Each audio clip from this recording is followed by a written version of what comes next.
ભારે હોબાળા વચ્ચે ઉદ્ધવ બાદ હવે ભાજપના જ કદાવર નેતા નીતિન ગડકરીના હેલિકોપ્ટરનું ચેકિંગ। મહારાષ્ટ્રના લાતુરમાં મંગળવારે કેન્દ્રીય માર્ગ પરિવહન અને રાજમાર્ગ મંત્રી નીતિન ગડકરીના હેલિકોપ્ટરની ચૂંટણી અધિકારીઓએ તપાસ કરી હતી। ગડકરી લાતુરમાં ચૂંટણી પ્રચાર માટે પહોંચ્યા ત્યારે તેમની બેગ ચેક કરવામાં આવી હતી। નોંધનીય છે કે આ પહેલા શિવસેનાના પ્રમુખ ઉદ્ધવ ઠાકરેની બેગની 2 વખત તપાસ કરવામાં આવી હતી। ઠાકરે આ તપાસને લઈને પ્રશ્ન કર્યા હતા અને સમગ્ર ઘટનાનો વિડીયો રેકોર્ડ કરી અધિકારીઓને પાઠ ભણાવવાની વાત કહી હતી। જો કે હવે લાતુરમાં ચૂંટણી અધિકારીઓ દ્વારા ભાજપના પૂર્વ રાષ્ટ્રીય અધ્યક્ષ અને કેન્દ્રીય મંત્રી ગડકરીની હેલિકોપ્ટરમાં રાખવામાં આવેલી બેગની પણ તપાસ કરવામાં આવી છે।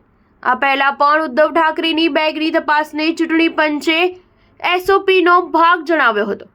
ઠાકરેની બેગની 2 વાર તપાસ કરાયા બાદ આ વિવાદ ઊભો થયો છે। પૂર્વ મુખ્યમંત્રીએ આ કાર્યવાહીને વિધાનસભા ચૂંટણી પહેલા વિપક્ષને પરેશાન કરવાની બિનજરૂરી કાર્યવાહી જણાવી। ચૂંટણી પંચે કહ્યું કે આચારસંહિતા હેઠળ ચૂંટણી અધિકારીઓ દ્વારા નિયમિત રૂપે ઓચિંતી તપાસ કરવામાં આવે છે, જેથી મતદાતાઓને લલચાવવા માટે ભેટ અને રોકડ વિતરણને રોકી શકાય।